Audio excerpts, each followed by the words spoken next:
Students, Srinivasa IAS ಅಕಾಡೆಮಿಯ current affair ಲೆಕ್ಚರ್ಸ್ಗೆ ನಿಮ್ಮೆಲ್ಲರಿಗೂ ಸ್ವಾಗತ. ಇವತ್ತಿನ ನಾವು ಎರಡು ಟಾಪಿಕ್ಸ್ನ ನೋಡೋಣ. ನಮ್ಮ ಮೊದಲನೆಯ ಟಾಪಿಕ್ ಬಂದ್ಬಿಟ್ಟು ಸ್ಮೈಲ್ ಅಂತ ಇದೆ. ಸ್ಮೈಲ್ ಅಂತಂದ್ರೆ ನೋಡಿ, support for marginalised individuals for livelihood and enterprise ಅಂತಂದ್ರೆ ತುಂಬಾ ಅಂಚೆಯಲ್ಲಿರುವಂತ ವ್ಯಕ್ತಿಗಳಿಗೆ ಅವ್ರಿಗೆ ಒಂದ್ ಸ್ವಲ್ಪ ಹೆಲ್ಪ್ ಆಗಲಿ ಅಂತ ಈ ಒಂದು ಸ್ಮೈಲ್ ಅಂತ ಒಂದು ಏನ್ ಮಾಡಿದ್ದಾರೆ ಅಂತಂದ್ರೆ ಒಂದು ಸ್ಕೀಮ್ ಅನ್ನ ಮಾಡಿದ್ದಾರೆ. ಈ ಸ್ಕೀಮ್ ಬಗ್ಗೆ ಒಂದ್ ಸ್ವಲ್ಪ ಇಲ್ಲಿ ನೋಡೋಣ ನಾವು. ಸೊ ಯಾರಿಗೆ ಇದು ಅಂತಂದ್ರೆ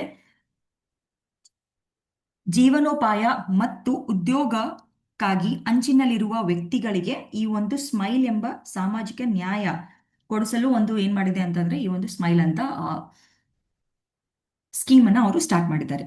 ಸೊ ಏನು ಈ ಸ್ಮೈಲ್ ಸ್ಕೀಮ್, ಇದ್ರ ಬಗ್ಗೆ ಒಂದ್ ಸ್ವಲ್ಪ ನೋಡೋಣ. ಈ ಸ್ಮೈಲ್ ಸ್ಕೀಮ್ ಅಲ್ಲಿ ನಾವ್ ಏನ್ ಮಾಡ್ತಾ ಇದೀವಿ ಅಂತಂದ್ರೆ ಒಂದ್ ಸ್ವಲ್ಪ ನಾವು ಎಜುಕೇಶನಲ್ ಸಪೋರ್ಟ್ ಅಂತಂದ್ರೆ ಶೈಕ್ಷಣಿಕವಾಗಿ ಅವರ ಶಿಕ್ಷಣವನ್ನ ಕೊಡ್ಬೇಕು ಅಂತ ನಾವೇನ್ ಮಾಡ್ತಾ ಇದೀವಿ, ಇಲ್ಲಿ ಪ್ಲಾನ್ ಮಾಡ್ತಾ ಇದೀವಿ.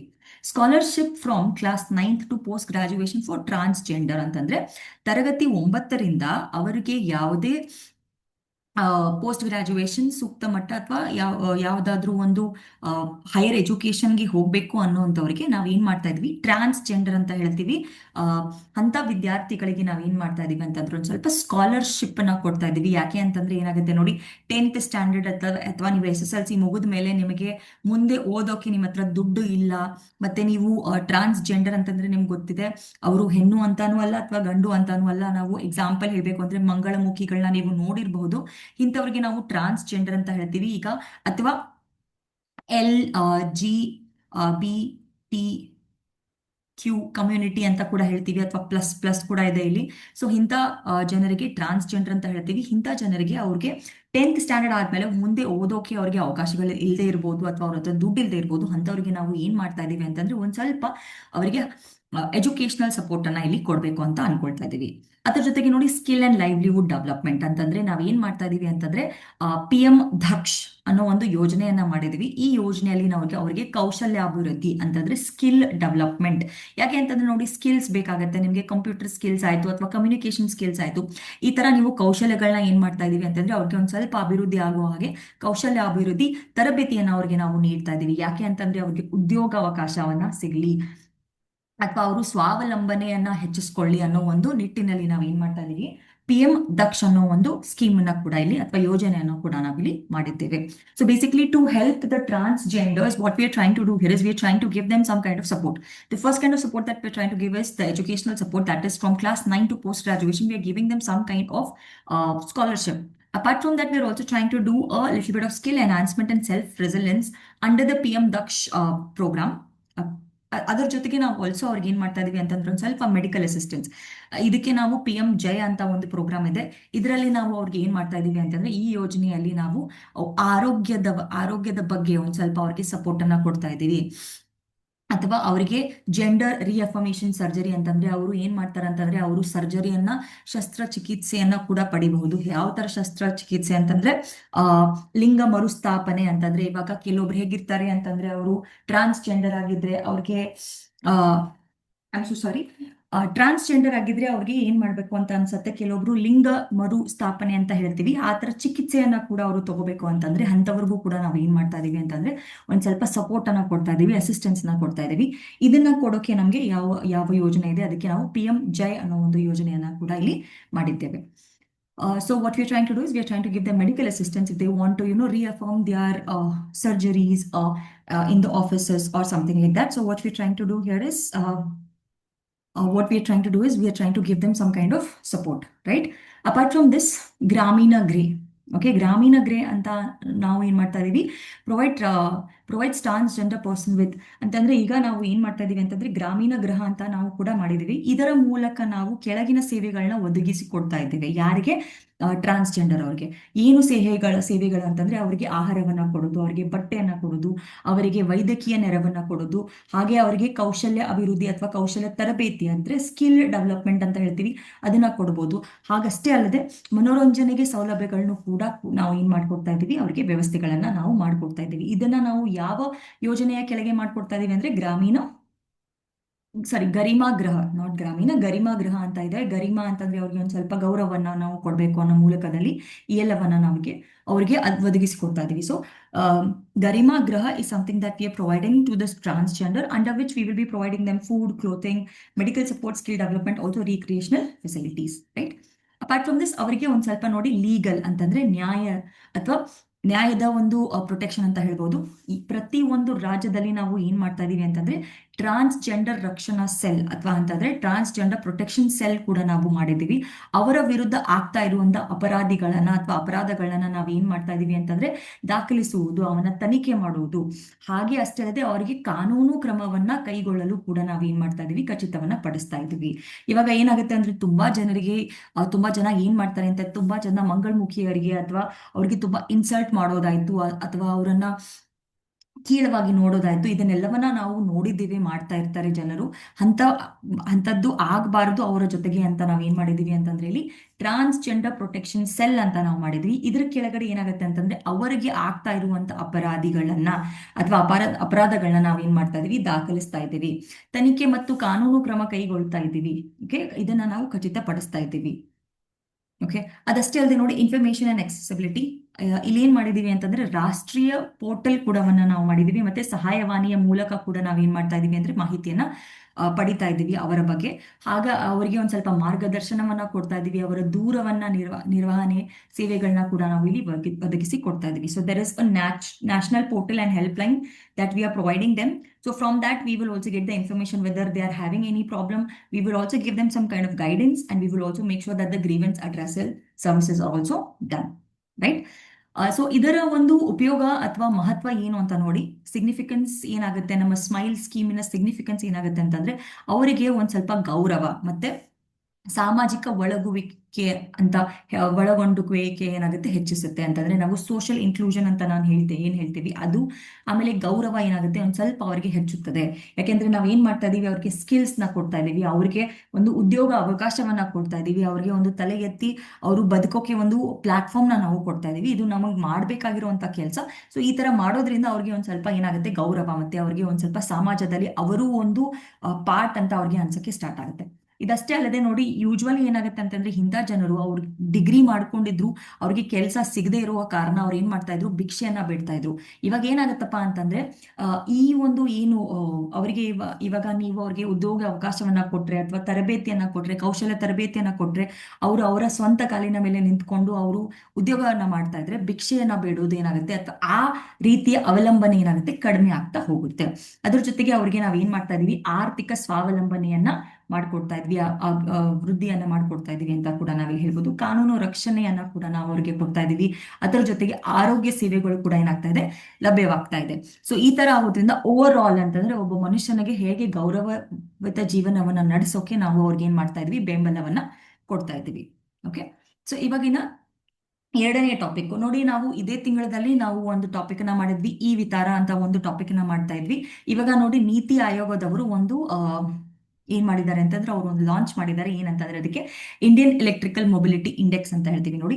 Indian electrical mobility index IEMI, ಮತ್ತು ಅದರ ಜೊತೆಗೆ ಏನ್ ಮಾಡ್ತಾ ಇದೀವಿ ಅಂತಂದ್ರೆ 200 ಬಿಲಿಯನ್ ಡಾಲರ್ ಅವಕಾಶಗಳನ್ನ ನಾವೇನ್ ಮಾಡ್ತಾ ಇದೀವಿ, ಅನುಕೂಲವನ್ನ ಮಾಡ್ಕೊಡ್ತಾ ಇದೀವಿ. ಅನ್ಲಾಕಿಂಗ್ ದ $200 billion ಅಪಾರ್ಚುನಿಟೀಸ್ ಅಂತಂದ್ರೆ 200 ಬಿಲಿಯನ್ ಡಾಲರ್ ಅವಕಾಶಗಳನ್ನ ಅನುಕೂಲವನ್ನ ನಾವು ಮಾಡ್ಕೊಡ್ತಾ ಇದೀವಿ. ಎದಕ್ಕೆ ಅಪ್ಪ ಅಂತಂದ್ರೆ ಇದು ನೋಡಿ ಭಾರತದ ಎಲೆಕ್ಟ್ರಿಕಲ್ ವಾಹನಗಳಿಗೆ.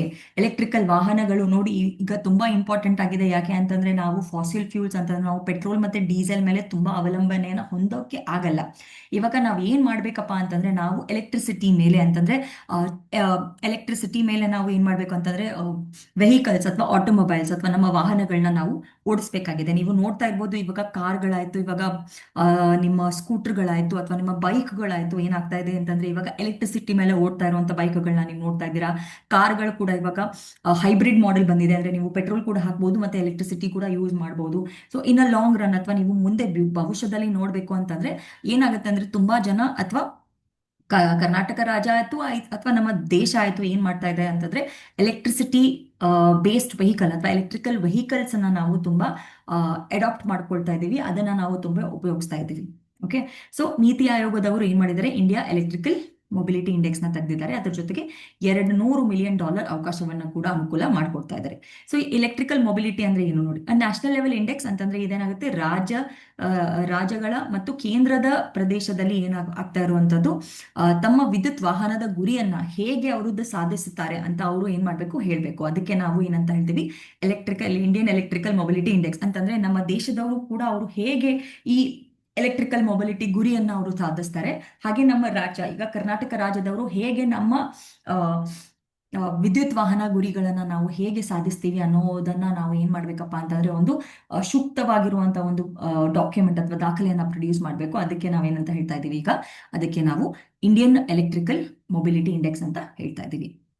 ಇವಾಗ ಕೋರ್ ಥೀಮ್ಸ್ ಏನಂತಂದ್ರೆ ನೋಡಿ, 16 ಇಂಡಿಕೇಟರ್ಸ್ ಇದೆ 3 ಥೀಮ್ ಒಳಗಡೆ. ನಾವೆಲ್ಲವನ್ನ ನೋಡೋಣ. 3 ಥೀಮ್ ಯಾವುವು ಅಂತ ನೋಡೋಣ. ಟ್ರಾನ್ಸ್ಪೋರ್ಟ್ ಎಲೆಕ್ಟ್ರಿಫಿಕೇಶನ್ ಪ್ರೋಗ್ರೆಸ್ ಅಂತಂದ್ರೆ ನಾವು ವಾಹನವನ್ನ ಅಥವಾ ಹೇಗೆ ಒಂದು ಕಡೆಯಿಂದ ಇನ್ನೊಂದು ಕಡೆಗೆ ನಾವು ಹೇಗೆ ಹೋಗ್ತಾ ಇದ್ದೀವಿ, ಯಾವ ವಾಹನವನ್ನ ನಾವು ಉಪಯೋಗಿಸ್ಕೊಳ್ತಾ ಇದೀವಿ, ಅದು ಯಾವ ರೀತಿ ಚಲನೆ ಆಗುತ್ತೆ ಅಂತಂದ್ರೆ ನಾವು ವಾಹನ ವಿದ್ಯುತ್ತೀಕರಣ ಪ್ರಗತಿ ಹೇಗಿದೆ ಅಂದ್ರೆ ಅದನ್ನ ನಾವು ಹೇಗೆ ವಾಹನವನ್ನ ನಾವು ವಿದ್ಯುತ್ ವಾಹನಗಳನ್ನ ನಾವು ಹೇಗೆ ಉಪಯೋಗಿಸ್ತಾ ಇದೀವಿ, ಅದರ ಪ್ರಗತಿ ಹೇಗಿದೆ ಅನ್ನೋದನ್ನ ನಾವು ಏನ್ ಮಾಡ್ತಾ ಇದೀವಿ ನೋಡ್ತಾ ಇದೀವಿ. ಇವಿ ಅಂತಂದ್ರೆ ಎಲೆಕ್ಟ್ರಿಕಲ್ ವೆಹಿಕಲ್ ಎಂಬುದನ್ನ ಅಥವಾ ಅಡಾಪ್ಟೇಷನ್ ಅಂತ ಹೇಳ್ತೀವಿ, ಅದನ್ನ ಹೇಗೆ ನಾವು ಅಡಾಪ್ಟ್ ಮಾಡ್ಕೊಳ್ತಾ ಇದೀವಿ, ಹೇಗೆ ಅದನ್ನ ಯೂಸ್ ಮಾಡ್ತಾ ಇದೀವಿ, ಹೇಗೆ ಅದರ ಮೇಲೆ ಅವಲಂಬನೆಯನ್ನ ಹೊಂದುತ್ತಾ ಇದ್ದೀವಿ.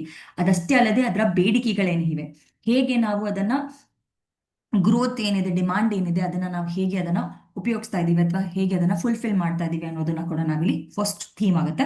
ಸೆಕೆಂಡ್ ನೋಡಿ, ಚಾರ್ಜಿಂಗ್ ಮತ್ತೆ ಇನ್ಫ್ರಾಸ್ಟ್ರಕ್ಚರ್ ರೆಡಿನೆಸ್. ಇವಾಗ ಏನಾಗುತ್ತೆ ನೋಡಿ, ನಿಮ್ಮ ಹತ್ರ ಎಲೆಕ್ಟ್ರಿಸಿಟಿ ಬೈಕ್ ಇದೆ ಅಥವಾ ಎಲೆಕ್ಟ್ರಿಕಲ್ ವಿದ್ಯುತ್ನ ಉಪಯೋಗಿಸುವಂತ ವಾಹನ ಇದೆ, ಅದನ್ನ ನೀವು ಚಾರ್ಜ್ ಹೇಗೆ ಮಾಡ್ತೀರಾ?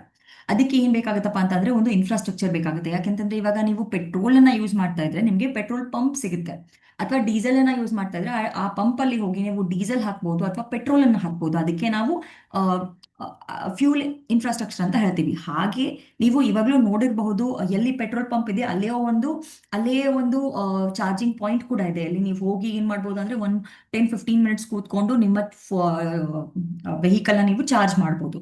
ಈ ತರ ಆಪ್ಷನ್ಸು ಇದೆ. ನಿಮ್ಮ ಮನೆಯಲ್ಲೂ ಕೂಡ ನೀವು ಚಾರ್ಜ್ ಮಾಡ್ಬೋದು. ಸೊ ನಾವ್ ಏನ್ ಮಾಡ್ಬೇಕಪ್ಪ ಅಂತಂದ್ರೆ ಇಲ್ಲಿ ಚಾರ್ಜಿಂಗ್ ಮೂಲ ಸೌಕರ್ಯದ ಸಿದ್ಧತೆಯನ್ನ ನಾವು ಮಾಡ್ಕೋಬೇಕಾಗತ್ತೆ. ಗ್ರಿಡ್ ಅವೈಲಬಿಲಿಟಿ ಅಂತಂದ್ರೆ ನಮಗೆ ಎಷ್ಟು ಗ್ರಿಡ್ ಇದೆ ಅದನ್ನ ಕೂಡ ನಾವಿಲ್ಲಿ ನೋಡ್ಬೇಕಾಗುತ್ತೆ. ಮತ್ತೆ ಅದಷ್ಟೇ ಅಲ್ಲದೆ ನೋಡಿ, ನಾವ್ ಏನ್ ಮಾಡ್ಬೇಕಂದ್ರೆ electrical vehicle research and innovation status ಅಂತಂದ್ರೆ ನಾವ್ ಏನ್ ಮಾಡ್ಬೇಕು, ಸಂಶೋಧನೆಯನ್ನ ಕೂಡ ಮಾಡ್ಬೇಕು, ನವೀನತೆಯನ್ನ ನಾವು ಮಾಡ್ಬೇಕಾಗತ್ತೆ. R&D ಮತ್ತೆ ಅದರ ಇನೋವೇಷನ್ ಕೂಡ ನಾವಿಲ್ಲಿ ಏನ್ ಮಾಡ್ಬೇಕಾಗುತ್ತೆ, ಇದನ್ನೆಲ್ಲವನ್ನ ನಾವು ನೋಡ್ಬೇಕಾಗತ್ತೆ. ಅದ್ರ ಜೊತೆಗೆ ಪಾಲಿಸಿ ಇಂಪ್ಯಾಕ್ಟ್ ಹೇಗೆ ಹೆಲ್ಪ್ ಆಗುತ್ತೆ ನೋಡಿ, ಇದನ್ನ ಮಾಡೋದ್ರಿಂದ ರಾಜ್ಯಗಳಿಗೆ ತಮ್ಮ ಗುರಿಯನ್ನ ಮುಟ್ಟೋಕೆ ಅಥವಾ ಹೇಗೆ ಅವರು ತಿಳಿಯಾಗಿ ಅದರ ಸಹಾಯ ಹೇಗಿದೆ ಅದನ್ನ ನಾವು ಇಲ್ಲಿ ಏನ್ ಮಾಡ್ಬೋದು, ಗುರುತಿಸಬಹುದು. ಅದಷ್ಟೇ ಅಲ್ಲದೆ ಏನಾಗತ್ತಪ್ಪ ಅಂತಂದ್ರೆ ಏನು ಅಂತರಗಳಿವೆ, ಐಡೆಂಟಿಫೈಯಿಂಗ್ ಗ್ಯಾಪ್ಸ್ ಅಂತಂದ್ರೆ ಯಾಕೆ ಜನ ಎಲೆಕ್ಟ್ರಿಸಿಟಿ ವೆಹಿಕಲ್ಸ್ ನ ಉಪಯೋಗಿಸ್ತಾ ಇಲ್ಲ, ಇನ್ನೂ ಜನಗಳು ಏನ್ ಮಾಡ್ತಾ ಇದ್ದಾರೆ ಅಂತಂದ್ರೆ ಪೆಟ್ರೋಲ್ ಮೇಲೆ ಹೋಗುವಂತ ಒಂದು ವೆಹಿಕಲ್ಸ್ ಅವಲಂಬನೆ ಹೊಂದ್ತಾ ಇದ್ದಾರೆ. ಈಗ ಎಲೆಕ್ಟ್ರಿಕಲ್ ವೆಹಿಕಲ್ಸ್ ಮೇಲೆ ತುಂಬಾ ಜಾಸ್ತಿ ಅವಲಂಬನೆಯನ್ನ ಹೊಂದ್ತಾ ಇಲ್ಲ. ಯಾಕೆ ಅಂತಂದ್ರೆ ನೋಡಿ, ಇದರ ಕಾಸ್ಟ್ ಒಂದ್ ಸ್ವಲ್ಪ ಜಾಸ್ತಿ ಆಗ್ತಾ ಹೋಗುತ್ತೆ. ಯಾಕೆ ಅಂತಂದ್ರೆ ಇಲ್ಲಿ ನಾವು ಇವಾಗ ಇತ್ತೀಚೆಗೆ ನಾವು ನಮ್ಮ ಬ್ಯಾಟರಿಯನ್ನ ನಾವು ನಮ್ಮ ಭಾರತದಲ್ಲಿ ಮಾಡ್ತಾ ಇದ್ದೀವಿ. ಈಗ ಎಲೆಕ್ಟ್ರಿಕಲ್ ವೆಹಿಕಲ್ ಒಂದು ನಿರ್ವಹಣೆ ಮಾಡಬೇಕು ಅಂತಂದ್ರೆ ನಾವು ಬೇರೆ ದೇಶಗಳಿಂದ ನಾವು ಅದರ ರಾ ಮಟೀರಿಯಲ್ಸ್ ತಗೊಂಡ್ ಬಂದು ಇಲ್ಲಿ ಅಸೆಂಬ್ಲಿ ಮಾಡಿ ಅದನ್ನ ಮಾರಬೇಕು ಅಂದ್ರೆ ಅದಕ್ಕೆ ಆಬ್ವಿಯಸ್ಲಿ ತುಂಬಾ ಜಾಸ್ತಿ ದುಡ್ಡು ಖರ್ಚಾಗುತ್ತೆ. ಸೊ ಆ ನಿಟ್ಟಿನಲ್ಲಿ ಕೂಡ ಏನಾಗುತ್ತೆ, ಇದರದ ಒಂದ್ ಸ್ವಲ್ಪ ಕಾಸ್ಟ್ ಏನಾಗುತ್ತೆ, ಈ ಎಲೆಕ್ಟ್ರಿಕಲ್ ವೆಹಿಕಲ್ ಕಾಸ್ಟ್ ಒಂದ್ ಸ್ವಲ್ಪ ಜಾಸ್ತಿ ಆಗುವಂತ ಸಂಭವಗಳಿವೆ. ಹಾಗಾಗಿ ನಾವ್ ಏನ್ ಮಾಡ್ಬೇಕಪ್ಪ ಅಂತಂದ್ರೆ ಏನು ಕೊರತೆಗಳಿವೆ ಅದನ್ನ ನಾವು ಗುರುತಿಸಬಹುದು ಈ ಒಂದು ಇಂಡೆಕ್ಸಿನಲ್ಲಿ. ಓಕೆ, ಇದು ಒಂದು ಗ್ಯಾಪ್ ಅಂತ ನಾವು ಹೇಳಿ, ಅಥವಾ ಇದು ಒಂದು ಕೊರತೆ ಅಂತ ಕೂಡ ನಾವಿಲ್ಲಿ ಹೇಳ್ಬೋದು. Encourage healthy competition. ಇವಾಗ ಏನಾಗತ್ತಪ್ಪ ಅಂತಂದ್ರೆ ಬೇರೆ ಬೇರೆ ಕಂಪನೀಸ್, ಇವಾಗ ನೀವೇ ನೋಡಿದ್ದೀರಾ ಎಥರ್ ಅಂತ ಇದೆ, ಹಾಗೆ ಇವಾಗ ತುಂಬಾ ಕಂಪನಿಗಳು ಅವರವರ ಎಲೆಕ್ಟ್ರಿಕಲ್ ವೆಹಿಕಲ್ಸ್ ನ ತಗೊಂಡ್ ಬರ್ತಾ ಇದ್ರೆ.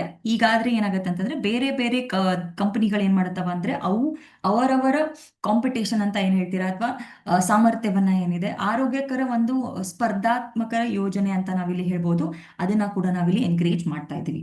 ಅದಷ್ಟೇ ಅಲ್ಲದೆ support evidence based policy making ಅಂತಂದ್ರೆ ನಾವು ಸುಲಭವಾಗಿ ಏನ್ ಮಾಡ್ಬೋದು, ನೀತಿಗಳನ್ನ ರಚನೆಯನ್ನ ಮಾಡಬಹುದು. ಸೊ ಈ ಒಂದು ಇಂಡೆಕ್ಸ್ ನಮ್ಮ ಹತ್ರ ಇದ್ರೆ ನಾವ್ ಏನ್ ಮಾಡ್ಬೋದು, ಯಾವ ರೀತಿಯಾದ ಯೋಜನೆಯನ್ನ ನಾವು ಮಾಡಿದ್ರೆ ಜನರಿಗೆ ತುಂಬಾ ಸಹಾಯ ಆಗುತ್ತೆ ಎಲ್ಲವನ್ನ ನಾವಿಲ್ಲಿ ನೋಡಬಹುದಾಗುತ್ತೆ. ಓಕೆ, ಇದಷ್ಟೇ ಅಲ್ಲದೆ ನೋಡಿ, ನೀತಿ ಆಯೋಗ ರಿಪೋರ್ಟ್ ಹೈಲೈಟ್ಸ್, ಇವರು ಒಂದು ಹೈಲೈಟ್ ಅನ್ನ ಮಾಡಿದ್ದಾರೆ. ಭಾರತದ ಇಡೀ ಹೇಗೆ ಹಂಚಿದೆ ಅಂತ ನೋಡೋಣ. ಇವಿ ಹೇಗೆ ಹಂಚಿದೆ, ಯಾವ ಮಟ್ಟದಲ್ಲಿದೆ ಅಂತ ನೋಡಿ. 2025 ಅಲ್ಲಿ ನಾವು 1/5 ಆಫ್ ಗ್ಲೋಬಲ್ ಆಗಿದ್ವಿ. ಅಂದ್ರೆ ಜಾಗತಿಕ ಮಟ್ಟ ಒಂದು ಐದು ಭಾಗ, 1/5 ಅಂತ ಇತ್ತು. ಇವಾಗ 2024ರಲ್ಲಿ 2 ಭಾಗ ಅಂತ ಆಗಿದೆ. ಇವಾಗ ನೀವ್ ಏನ್ ಮಾಡ್ಬೋದು ಅಂತಂದ್ರೆ ನೋಡಿ, ಇವಿಯನ್ನ ನಾವು, ಅಥವಾ ಇವಿ ಅಂತಂದ್ರೆ ಎಲೆಕ್ಟ್ರಿಕಲ್ ವೆಹಿಕಲ್ ಆಯ್ತು. ಇಲ್ಲಿ E for electrical, V for vehicle, ಅಥವಾ ವಿದ್ಯುತ್ ವಾಹನ ಅಂತ ಕೂಡ ನಾವಿಲ್ಲಿ ಹೇಳ್ಬೋದು. 2030ರ ಒಳಗೆ ನಾವು 30% ಅಂದ್ರೆ 30% ಇವಿ ಗುರಿಯನ್ನ ತಲುಪುತ್ತೇವೆ. ಓಕೆ, ಇವಾಗ ನೀವು ಮುಂಬರುವ 5 ವರ್ಷಗಳಲ್ಲಿ, ಅಂದ್ರೆ ಇವಾಗಿನ ಕಾಲ, for example India must increase ಅಂತಂದ್ರೆ share by 22% in the next 5 years ಅಂತಂದ್ರೆ ನಾವು 30% ಇವಿ ಗುರಿಯನ್ನ ತಲುಪೋಕೆ ಇನ್ನ ಮುಂದೆ ಬರುವ 5 ವರ್ಷಗಳಲ್ಲಿ ನಾವು 22% ಹೆಚ್ಚು ಏನ್ ಮಾಡ್ಬೇಕು ಅಂತಂದ್ರೆ ಇವಿಯನ್ನ ನಾವು ಉಪಯೋಗಿಸ್ಕೋಬೇಕು. ಅಂದಾಗ ನಾವು ಏನ್ ಮಾಡ್ತೀವಿ ಅಂತಂದ್ರೆ 2030ರ ಒಳಗಡೆ ನಾವು 30% ಇವಿಯ ಗುರಿಯನ್ನ ನಾವು ತಲುಪ್ತೀವಿ. ಸೊ ಇದು ನೀತಿ ಆಯೋಗದವರು ಕೊಡ್ತಾ ಇರುವಂತ ಒಂದು ರಿಪೋರ್ಟ್. ಇವತ್ತಿಗೆ ನಾನು ಇಲ್ಲಿಗೆ ಸ್ಟಾಪ್ ಮಾಡ್ತಾ ಇದ್ದೇನೆ. ನಿಮಗೆ ಏನಾದ್ರೂ ನಿಮ್ಮ ಸಜೆಷನ್ಸ್ ಹೇಳ್ಬೇಕಂದ್ರೆ, ಅಥವಾ ನಿಮ್ಗೆ ಏನಾದ್ರೂ ಪ್ರಶ್ನೆಗಳಿದ್ರೆ ಅದನ್ನ ದಯವಿಟ್ಟು ಕಾಮೆಂಟ್ ಸೆಕ್ಷನ್ ಅಲ್ಲಿ ಹಾಕಿ. ಮತ್ತೆ ನಾಳೆ ನಾನು ನಿಮ್ಗೆ ಸಿಗ್ತೇನೆ 2 ಟಾಪಿಕ್ಗಳ ಜೊತೆಗೆ. Thank you so much.